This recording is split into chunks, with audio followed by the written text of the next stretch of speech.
สามเณรทุกองค์กล่าวธรรมะเจ้าเล็กน้อยนะมัตถุรัตนตยัสสะขอความนอบน้อมของข้าพระเจ้าจงมีแด่พระรัตนตรัยอาภิวันธนาน้อมพระจอมไตรอันล้ำค่าพระพุทธาผู้โลกตั้งเป็นองค์แก้วหน่วยปฐมอาภิวาทกราบก้มพระธรรมทรงพองใสเลิศวิไลงามงดดังสุรีแยงพื้นผู้เป็นพื้นหน้าบุญล้นพระสังโฆองค์เอกวันธนานบใบขมาก้มกราบการขอถวายความเคารพครูบาอาจารย์พระสงฆ์สามเณรทุกรูปทุกองค์ขอความสุขความเจริญจงบังเกิดมีแก่ญาติธรรมทุกคนทุกท่านลำดับต่อไปพร้อมกันฟังธรรมด้วยความเคารพสุสุสาสุตวัฏฐานิสุตังปัญญายวัฏฐานังปัญญายาอัตถังชานาติญาโตอัตโธสุขาวะโห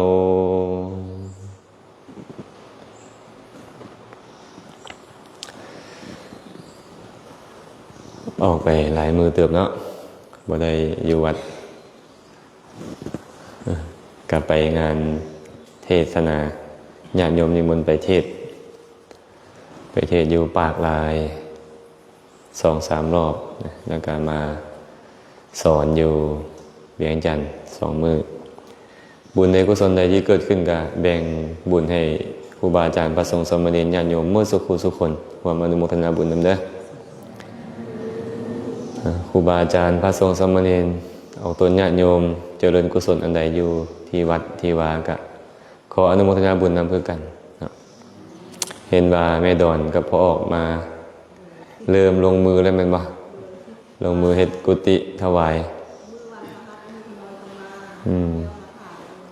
ทางเรียบร้อยแล้วแม่นบ่อ๋อ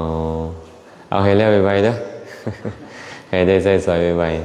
ๆแล้วก็ได้ยินว่ามีโยมอีกคนหนึ่งอยากจะเฮ็ดกุฏิถวายก็เลยว่าสิให้ทิศพระมาเฮ็ดบ่จิตจังได๋นี่แหละแล้วก็กลุ่มพวกนักเรียนอภิธรรมพร้อมยองแอนนี่อยากถวายกุฏิหนึ่งไปหลังกุฏิแม่ขาวก็คิดว่าน่าจะดีจะได้มีกุฏิเพิ่มคือส่วงงานเฮาผ่านมาเนาะเวลาญาติโยมมาแล้วก็ขับกันพื้นที่พวกเฮาก็คือว่าวัดเฮากว้างอยู่เนาะแต่ว่าวัดมีหมู่พวกมาหาเนี่ยบ่มีวันพักอาจารย์เองก็ยังได้ให้ครูบาอาจารย์พักได้ลงมาพักอยู่ใกล้ๆห้องน้ำพี่การอนุโมทนาบุญนำทุกเรื่องทุกราวที่เป็นบุญเป็นกุศล บุญกุศลนี่นะมันมีประเภททานก็มีศีลก็มีภาวนาก็มีอยู่วัดป่านาคามนี่เปิดตลาดนัดประจำตลาดนัดบุญว่าตลาดนัดย้อนอย่างไรย้อนว่ามีทางทานให้เฮ็ดมีศีลให้รักษามีภาวนาให้เจริญครูบาอาจารย์สั่งสอนธรรมะอยู่เนืองๆแล้วแต่ว่าบุคคลใดนะจะมีศรัทธาที่เป็นทรัพย์มาจับจ่ายเอาตลาดบุญเนี่ยอยู่ตลาดบุญนี้ได้หลายส่ำใดบางคนได้ทานกลับไปบางคนได้ศีลกลับไปบางคนได้ภาวนาบางคนก็ได้ฟังธรรมกลับไปก็สิมีส่วนน้อยหรอกมาแล้วบ่ได้หยังเลยเนาะไม่ออกสีเนาะนอกจากพวกที่มาเอาเศษอาหารไปเกลือหมูอาจจะบ่ได้หยังอันนี้ คันมาเอาศีลมาเอาธรรมมาเอาบุญกุศลก็น่าจะได้หลายเติบอาตมาว่าเป็นเวลา9 ปีปลาย10 พรรษาอาตมาจำอยู่นี่ก็พยายามจะสักส่วนอวนต้านให้ญาติโยมให้ครูบาอาจารย์ได้เจริญกุศลกันโดยเฉพาะกุศลที่ประกอบด้วยปัญญากุศลที่จะเฮ็ดให้พวกเขาได้ความรู้ความเข้าใจในศาสนาในความเป็นจริงของธรรมชาติก็พยายามเฮ็ดอยู่เรื่อยๆก็มีครูบาอาจารย์มาอยู่นำแต่ละองค์ก็มีจิตใจเป็นอันเดียวกันมีความขนขวายอยากจะเผยแผ่พระธรรมคำสอนเผยแผ่พระศาสนารักษาพระศาสนานำกันหลายๆองค์ก็ถือว่าทุกองค์ต่างก็อยากจะเจริญกุศลเองต่างก็อยากจะขนขวายให้ศาสนิกชนทั้งหลายได้มาเจริญกุศลเบื้องต้นก็เป็นการฟังหากฟังบ่ดีนี่นะความเข้าใจบ่มีปัญญาบ่เกิดขึ้นยิบช่วยเอาบุญยากค คนเขาจะเข้าใจในการเจริญกุศลได้ต้องอาศัยการฟังแม้แต่ตัวอาตมาเองคือกันอาตมาก็บ่ได้มีศรัทธาในพระศาสนาในสมัยที่เป็นคฤหัสถ์อยู่ก็ฮู้แต่ว่าพ่อแม่พาถือพุทธก็ถือพ่อแม่พาไปตักบาตรวันศีลก็เฮ็ดไปเวียนเทียนอยู่วัดก็เฮ็ดไปตามนั่นแหละมีเวียกวัดเวียกวาคนขี้ดินคนขี้หินคนขี้ทรายก็ไปซอยแต่บ่ได้ฮู้เลยคุณของพระพุทธเจ้าเป็นแบบใดคุณของพระธรรมเป็นแบบใดคุณของพระสงฆ์เป็นแบบใดอันใดเพิ่นว่าห้ามก็ห้ามอันใดเพิ่นว่าบ่ดีก็ว่าบ่ดีอันใดดีก็พากันเฮ็ดอยู่แต่ว่าบ่มีศรัทธาในเพิ่นแท้ๆจนกว่าได้ออกบวชพอได้บวชแล้วก็ยังคือเก่าอยู่เพราะยังบ่เข้าใจบ่ได้ฟังเมื่อเริ่มฟังธรรมท่านพระอาจารย์สมภพโชติปัญโยเท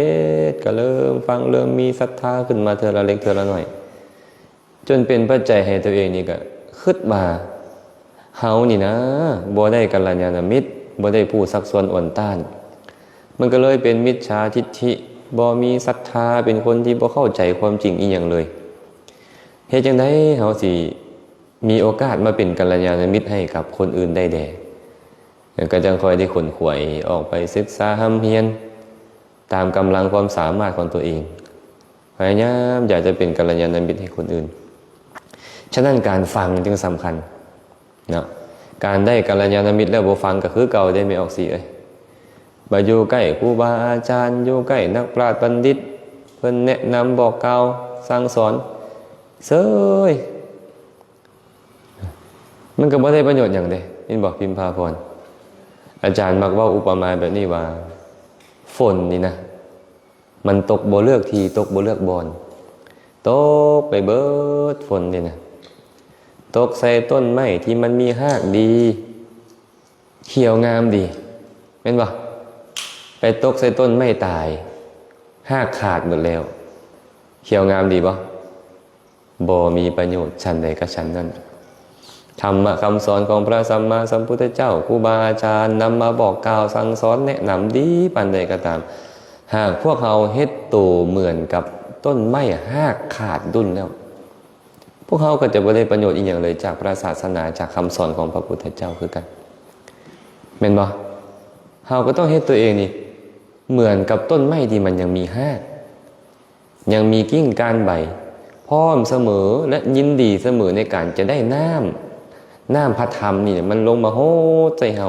ให้เฮาซุ่มให้เฮาเย็นให้เฮางอกให้เฮางามในพระศาสนานี่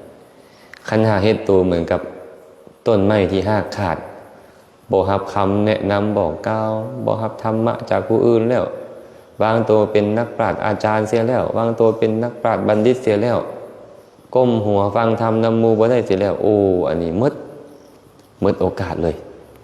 ตัดโอกาสตัวเองเหมือนกับตัดรากถอนโคนตัวเองตัวนี้เนาะฉะนั้นเขาเข้าใกล้บัณฑิตแล้วเขาก็ต้องพยายามยินดีพอใจใคร่ในการฟังพระสัทธรรมให้มันเกิดปัญญา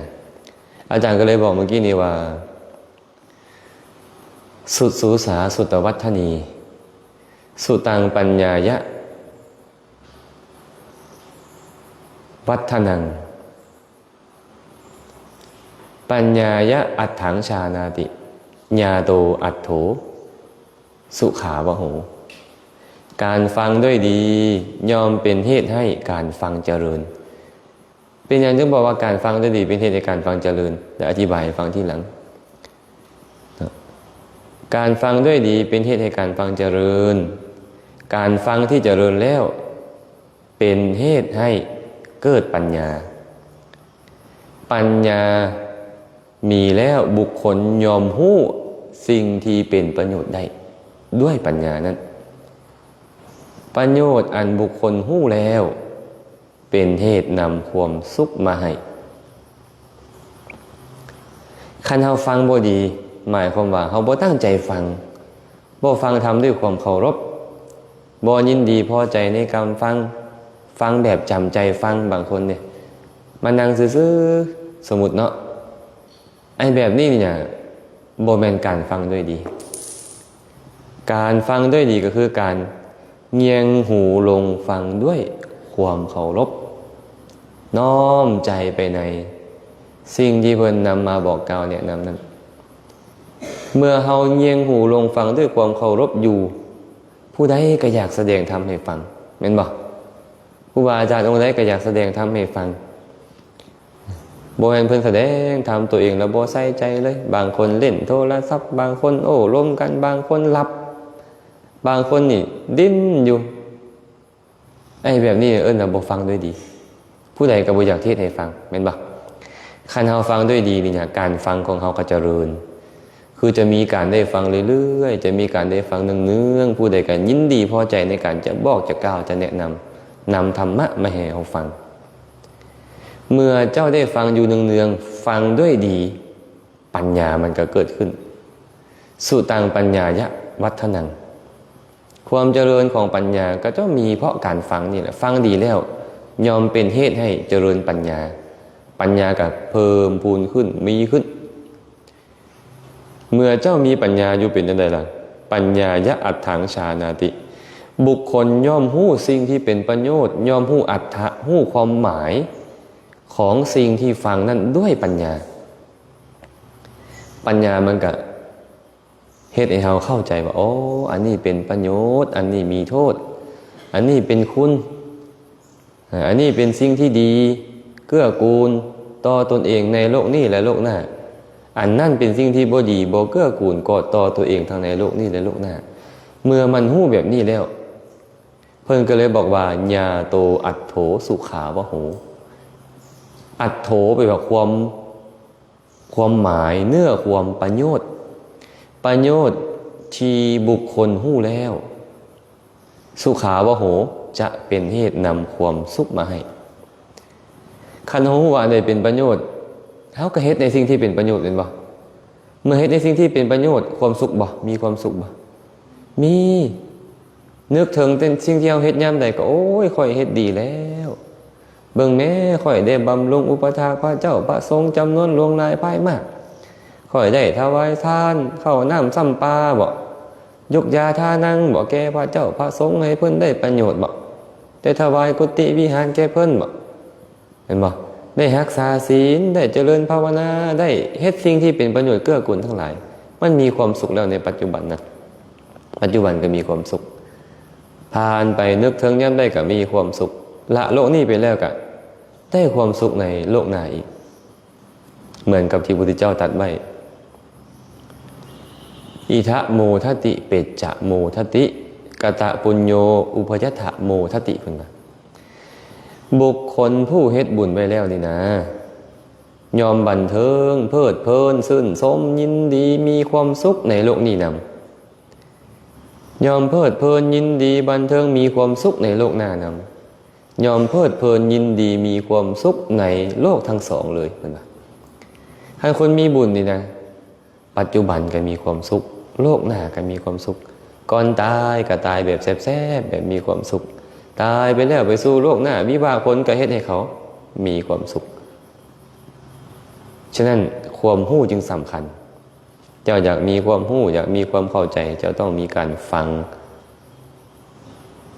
ด้วยดีเมื่อฟังด้วยดีปัญญาเกิดขึ้นแล้วก็ฮู้อัดฮู้ทำที่ฮู้แล้วก็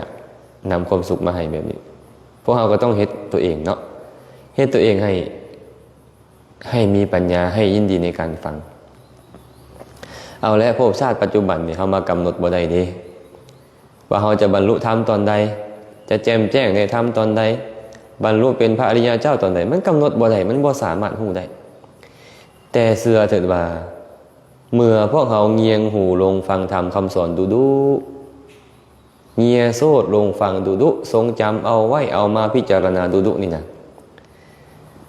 ชาติต่อไปถึงแม้ปัจจุบันเราบ่ได้บรรลุอย่างชาติต่อไปพวกเราเป็นผู้บรรลุไวแน่นอนพระพุทธเจ้าตรัสอานิสงส์ไว้แม่นบ่ภิกขุทั้งหลายธรรม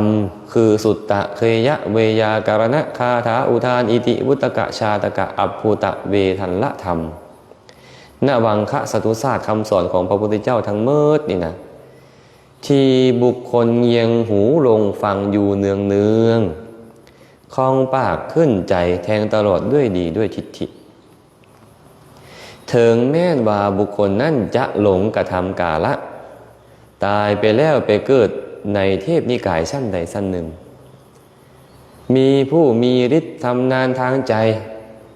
ไปแสดงธรรมอันงามในเบื้องต้นท่ามกลางที่สุดให้เขาฟังถึงสติเขาระลึกได้ซ่าแต่เขาจะตัดสหูได้ไวนี่เป็นอานิสงส์ของการฟังธรรมอยู่เนืองๆคล่องปากขึ้นใจแทงตลอดด้วยดีด้วยทิฏฐิถึงบ่มีผู้มีฤทธิ์หรอกเทวดาไปแสดงธรรมให้กันฟังก็บรรลุได้ไวไปสนทนากันเองในกลุ่มเทวดานำกันก็บรรลุได้ไวแม้แต่มีเทวดาตนใดตนหนึ่งที่เคยปฏิบัติธรรมร่วมกันในการก่อนมาบอกมากล่าวมาเตือนว่าอาวุโสหรือว่าท่านผู้เจริญจื่อได้บ่ในอดีตชาติเราเคยไปฟังธรรมนำกันอยู่บนนี้บนท่านเคยประพฤติปฏิบัติธรรมนำกันอยู่บนนี้บนท่านถึงสติระลึกได้ซ่าแต่จะตัดสหูได้ไวนี่เป็นอานิสงส์ของการฟังธรรมอยู่เนืองๆคล่องปากขึ้นใจแทงตลอดด้วยดีด้วยทิฏฐินั้นคันเราฟังนี่เป็นแบบนี้เพิ่นว่าคำว่าหลงกระทำกาละในพระสูตรนี่บ่คือพระสูตรอื่นไหนหลงมีหลายอันหลงบางบ่อนี่หมายถึงเลอตายคันเลอตายนี่ไปสวรรค์ได้บ่บ่ได้แม่นบ่เลอตายนี่ไปสวรรค์บ่ได้ฉะนั้นหลงกระทำกาละในพระสูตรนี่จึงหมายถึงการตายแบบคนหลงหมายถึงคนที่ยังบ่ฮู้แจ้งอริยสัจสี่ตามความเป็นจริงหมายถึงปุถุชนตายแบบปุถุชนแล้วไปเกิดเป็นเทวดาแต่ถ้าหากบรรลุโสดาบันสกทาคามีอนาคามีอรหันต์แล้วบ่เอิ้นว่าคนหลงตายพระโสดาบันบ่หลงตายแน่นอนเพราะบ่ไปอบายแน่นอนเห็นบ่ฉะนั้นหลงตายในที่นี้นี่บ่ได้หมายถึงคนเลื่อตายหมายถึงผู้ที่ยัง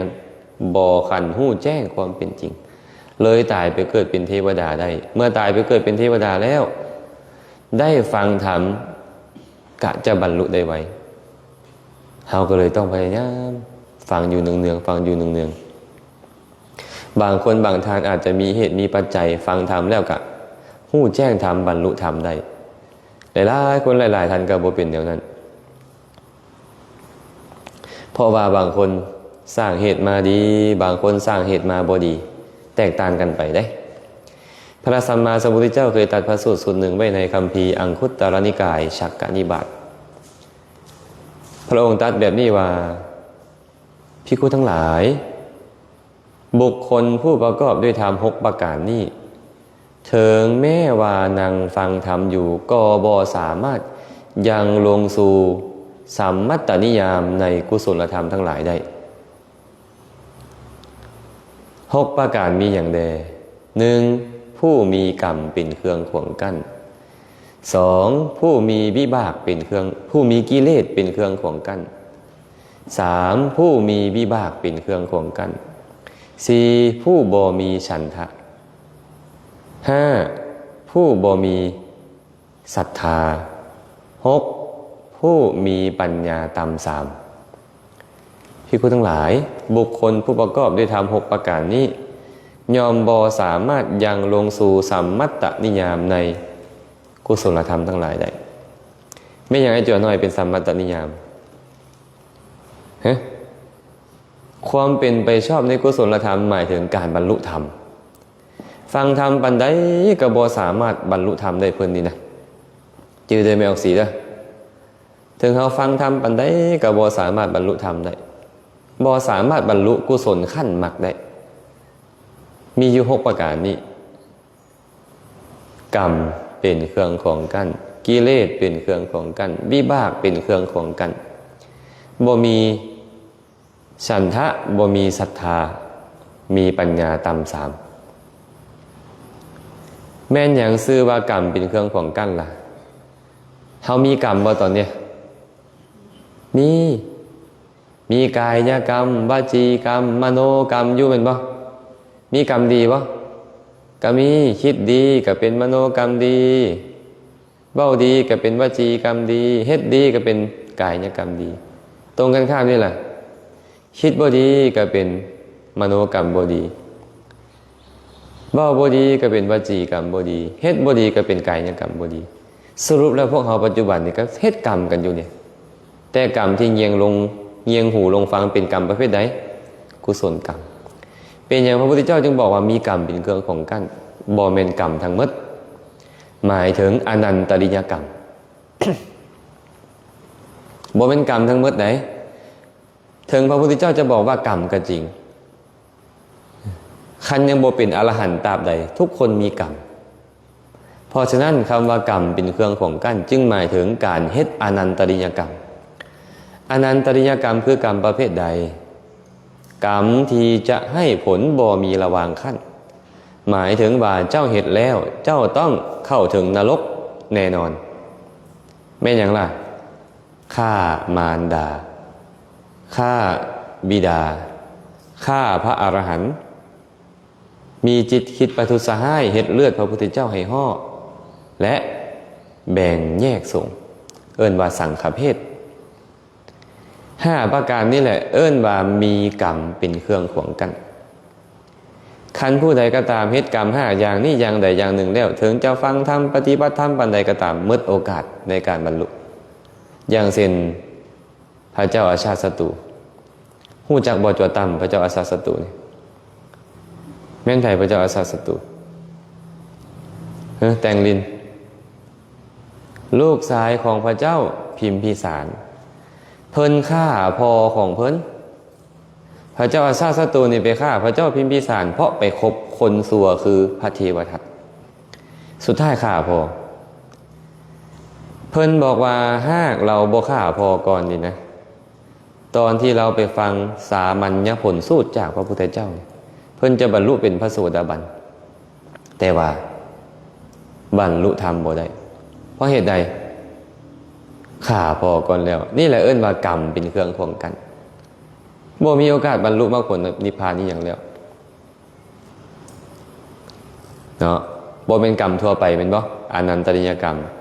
แม้แต่อริยูปวาทกรรมกรรมเป็นกรรมมีเป็นเครื่องของกั้นคือกันอริยูปวาทกรรมเป็นอย่างไรอริยูปวาทกรรม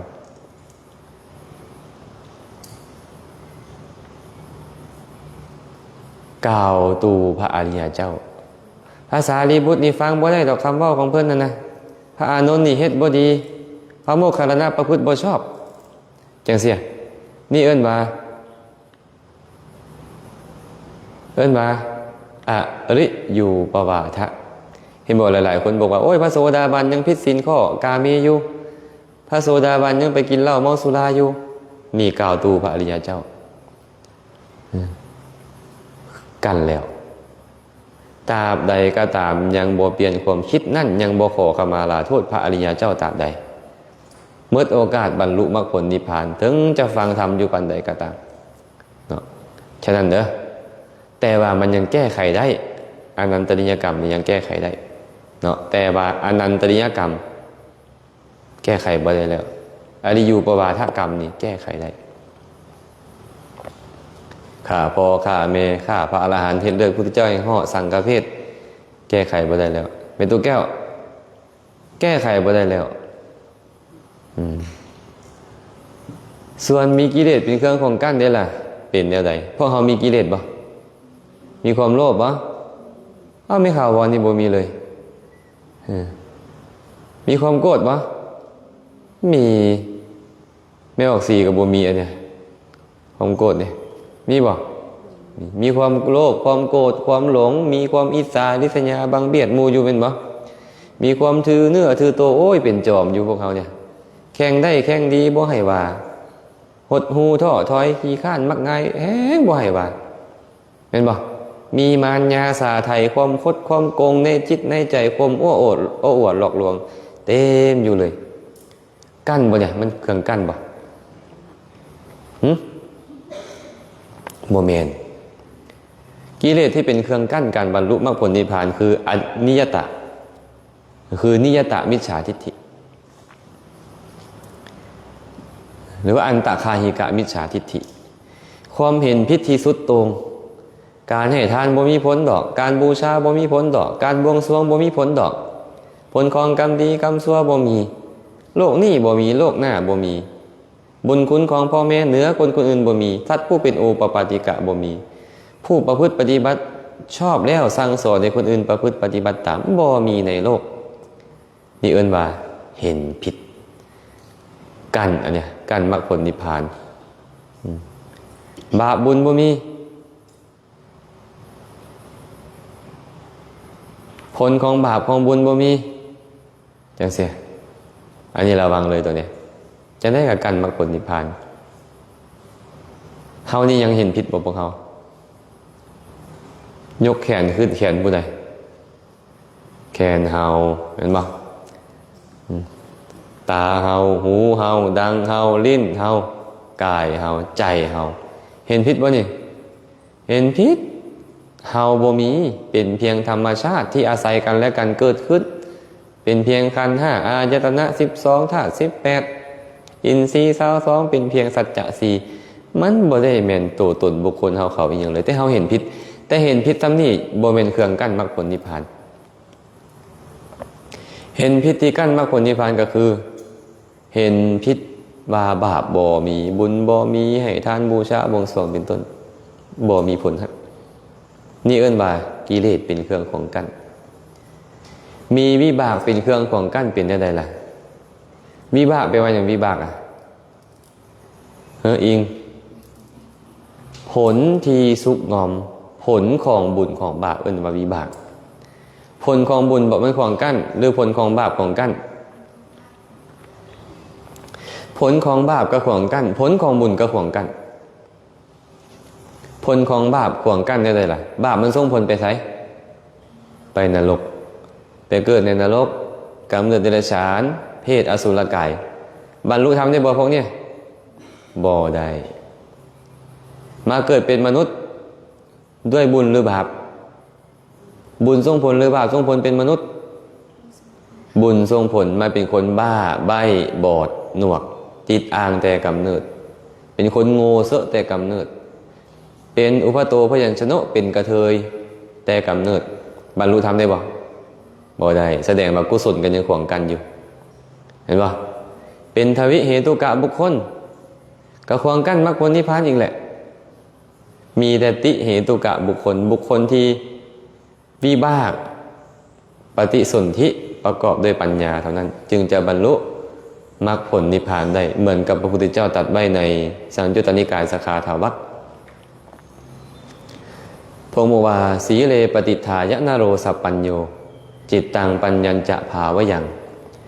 อาตาปีนิปโกภิกขุโสอิมังวิชาตเยชะตังบุคคลใดเป็นผู้มีปัญญาตั้งมั่นแล้วในศีลเจริญจิตตสมาธิและภาวนาปัญญาอยู่มีปัญญาพิจารณามีความเพียรบุคคลนั้นยอมถางทีหกเหื่อคือกิเลสบรรลุมรรคผลนิพพานได้หนึ่งต้องมีปัญญาแล้วตั้งมั่นในศีลเจริญสมาธิและเจริญวิปัสสนาปัญญามีปัญญารักษาตนเองและมีความเพียรนี่ปัญญามี3อย่างต้องมีปัญญา3อย่างนี้จึงบรรลุมรรคผลนิพพานได้ปัญญาอย่างที่แรกเป็นหยังปัญญาที่เกิดพร้อมกับปฏิสนธิจิตคันเป็นมนุษย์เป็นเทวดาก็คือมหาวิบากญาณสัมปยุตเห็นบอกมีจักดวง4ดวงมหาวิบากมี8แต่มีญาณสัมปยุต4ญาณวิปยุต4หากว่าผู้ใดก็ตามปฏิสนธิด้วยมหาวิบากญาณสัมปยุตมนุษย์เทวดานี่นะจึงค่อยมีโอกาสบรรลุมรรคผลนิพพานได้เอิ้นว่าสัพปัญโยผู้มีปัญญาแต่กำเนิดจิตตังปัญญัญจะภาวะยังเจริญจิตตสมาธิและเจริญภาวนาปัญญาคือเจริญวิปัสสนาให้เกิดขึ้นพร้อมคันมีปัญญาประกอบอยู่แต่บ่เจริญวิปัสสนาเลยบรรลุมรรคผลนิพพานได้บ่ได้และต้องมีปัญญารักษาตนเองพร้อมบ่อนใดควรไปบ่อนใดบ่ควรไปอาหารใดควรบริโภคบ่ควรบริโภคบุคคลใดควรคบบุคคลใดบ่ควรคบอากาศแบบใดควรอยู่อากาศแบบใดบ่ควรอยู่เสนาสนะบ่อนใดควรเหมาะกับการเจริญสมถภาวนาและวิปัสสนาภาวนาธรรมะข้อใดควรเสพและบ่ควรเสพต้องมีปัญญาตัวนี้พิจารณาเมื่อมีปัญญาตัวนี้พิจารณาเอิ้นว่า อาตาปีนิปโกภิกขุนิปโกไปว่ามีปัญญารักษาตนเองแล้วก็มีความเพียรปัญญา3ตัวนี้จะเกิดขึ้นจึงค่อยบรรลุมรรคผลนิพพานได้ฉะนั้นนะเพิ่นเลยบอกว่ามีวิบากเป็นเครื่องของกั้นนี่นะวิบากของอกุศลของกั้นแน่นอนแม้แต่วิบากของกุศลที่มันอ่อนกำลังมันก็ขวางกั้นการบรรลุบ่สามารถที่จะบรรลุมรรคผลนิพพานได้พระพุทธเจ้าเลยตัดบุคคลไว้ในโลกนี้ว่ามี4ประเภท4ประเภทมีอย่างแน่อุคติตัญญูวิปจิตัญญูเนยะปะทะปรมะอุคติตัญญูก็คือบุคคลผู้ฟังแค่หัวข้อธรรมะที่ยกขึ้นมาแสดงบรรลุธรรมได้หู้แจ้งธรรมได้วิปจิตัญญูก็คือผู้ที่ต้องอธิบายยกหัวข้อขึ้นมาบ่พอต้องอธิบายยกอุปมาอุปไมยมาให้ฟังจึงค่อยบรรลุธรรมได้หู้แจ้งธรรมได้เนยยะบุคคลแปลว่าบุคคลที่ต้องแนะนำแล้วแนะนำอีกพาเฮ็ดแล้วพาเฮ็ดอีกแสดงธรรมแล้วแสดงธรรมอีกบางคน10 ปี20 ปีบางคนหลาย10 ปีจึงบรรลุได้อันนี้เอิ้นว่าเนยยะส่วนสุดท้ายปะทะปรมะบุคคลผู้ที่ได้แค่การฟังจือบทพยัญชนะสูงสุดแล้วบ่สามารถบรรลุมรรคผลนิพพานได้อันนี้แหละเอิ้นว่าวิบากเป็นเครื่องขวางกันกระจัดอยู่ในสงเคราะห์ในพวกที่4นี่เขาอาจจะเป็นประเภทที่4นี้พวกเขาอาจจะบ่มีการบรรลุอย่างมีวิบากเป็นเครื่องของกันแต่บ่แน่เนาะอาจจะเป็นติเหตุกะบุคคลก็ได้4บ่มีฉันทะเลยบ่มีความพอใจเลยหมู่แสดงธรรมให้ฟังพระพุทธเจ้าพูดแหละแสดงธรรมให้ฟังก็บ่พอใจเลยบ่มีฉันทะในการจะออกจากทุกข์เลยบ่มีฉันทะในการพิจารณาธรรมเลยหมดโอกาสบรรลุมรรคผลนิพพาน5บ่มีศรัทธาบ่มีศรัทธาในพระพุทธพระธรรมพระสงฆ์เลยนั่งฟังอยู่แต่บ่มีศรัทธาเลยหมดโอกาสบรรลุมรรคผลนิพพานเลยสุดท้ายเดี๋ยวล่ะมีปัญญา3มีปัญญาตาม3โง่เซอะบ่ฉลาดบ่ค่อยฮู้อันใดเป็นสุภาษิตเป็นทุพภาษิตบ่มีวิจารณญาณเป็นคนโง่เขลาบ่ปัญญาหมดโอกาสในการบรรลุมรรคผลนิพพานเพิ่นนี้ก็ได้น่ะมีปัญญาตาม3โอ้ยบ่แม่นอยู่ในพวกนี้บ่จักพวกเฮานี่บ่แต่งริมเจ้าไปเทศน์หยังเมื่อวานนี่เจ้าเทศน์เรื่องอีหยังแต่งริมก็เทศน์แล้วได้เดี๋ยวนี้บ่ธรรมดาเด้เป็นจั่วต่ำนี่อายแล้วเราเทศคันมี6อย่างอยู่นี่นะบ่สามารถบรรลุมรรคผลนิพพานได้ตรงกันข้ามนี่แหละบุคคลที่มีธรรม6ประการนั่งฟังธรรมอยู่สามารถยังลงสู่สัมมัตตนิยามในกุศลธรรมได้บรรลุมรรคผลนิพพานได้มีอย่างล่ะบ่มีกรรมเป็นเครื่องขวางกั้นบ่มีกิเลสเป็นเครื่องขวางกั้นบ่มีวิบากเป็นเครื่องขวางกั้นเป็นผู้มีสันทะมีศรัทธามีปัญญาดี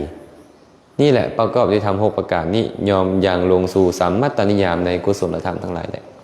บรรลุมรรคผลนิพพานได้พวกเขาอาจจะบ่เป็นประเภทที่2นี่พวกอาจจะเป็นประเภทที่1พวกเขาเรียนบ่เอาละข้าพ่อข้าแม่บ่มีข่อยบ่มีกรรมเป็นเครื่องของกั้นน่ะ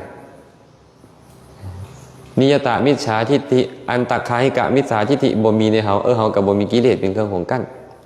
แต่วิบากนี่บ่แน่เห็นบ่ฉันทะก็บ่แน่ฉันทะเนี่ยศรัทธาน่าจะพอมีปัญญาตาม3อาจจะได้ตัวเนี้ย อาจจะเปลี่ยนไปแบบนั้นได้แต่เราก็ต้องสั่งสมแม่นบ่เอาละชาตินี้อาจจะบ่มีโอกาสบรรลุมรรคผลนิพพานแต่ทำใดก็ตามที่เราเงียงหูฟังอยู่เนืองๆอยู่เรื่อยๆอยู่เป็นประจำมันเกื้อกูลในเราแน่นอนชาตินี้ให้เราฉลาดขึ้นมีปัญญาหลายขึ้นมีความรู้หลายขึ้นและเกื้อกูลแก่ชาติหน้าเป็นเหตุให้เราไปฟังเทื่อใหม่บรรลุมรรคผลนิพพานง่ายขึ้นเหมือนกับพระพาหิยะฟังธรรมเทื่อเดียวบรรลุเป็นพระอรหันต์เลยฟังธรรมย่อๆซ้ำฉะนั้นเด้อจือได้ไม่ออกสีเด้อสุดสูสาสุตวัฒนีสุตังปัญญายะวัฒนังปัญญายะอัตถังชานาติญาโตอัตโถสุขาวโหการฟังด้วยดีเป็นเหตุให้การฟังนั่นเจริญการฟังที่เจริญแล้วเป็นเหตุให้ได้ปัญญาเป็นเหตุให้ได้ความรู้ เมื่อฟังได้ความรู้แล้วยอมรู้ว่าอันใดเป็นประโยชน์บ่เป็นประโยชน์ความรู้ในสิ่งที่เป็นประโยชน์และบ่เป็นประโยชน์นั้นอันบุคคลใดรู้แล้วยอมเป็นเหตุนำความสุขมาได้ เพราะเป็นสื่อของกุศลที่ประกอบด้วยปัญญาแล้วนะมื้อนี้ก็คงจะบอกธรรมะแต่เพียงเล็กน้อยขออนุโมทนาบุญนำครูบาอาจารย์พระสงฆ์สามเณรญาติโยมเมื่อสุขสุขคนขอให้บุญนี้จงเป็นปัจจัยอำนวยอวยไสให้ทานทั้งหลายจงได้ประสบพบเจอแต่ความสุขปราศจากทุกข์ทั้งปวงหากปรารถนาสิ่งหนึ่งประการใดอันเป็นไปในทางที่ชอบประกอบด้วยธรรมแล้วก็ขอให้ความปรารถนาของทุกคนทุกทานจงสำเร็จโดยทั่วกันทุกทานทุกคนเชิญ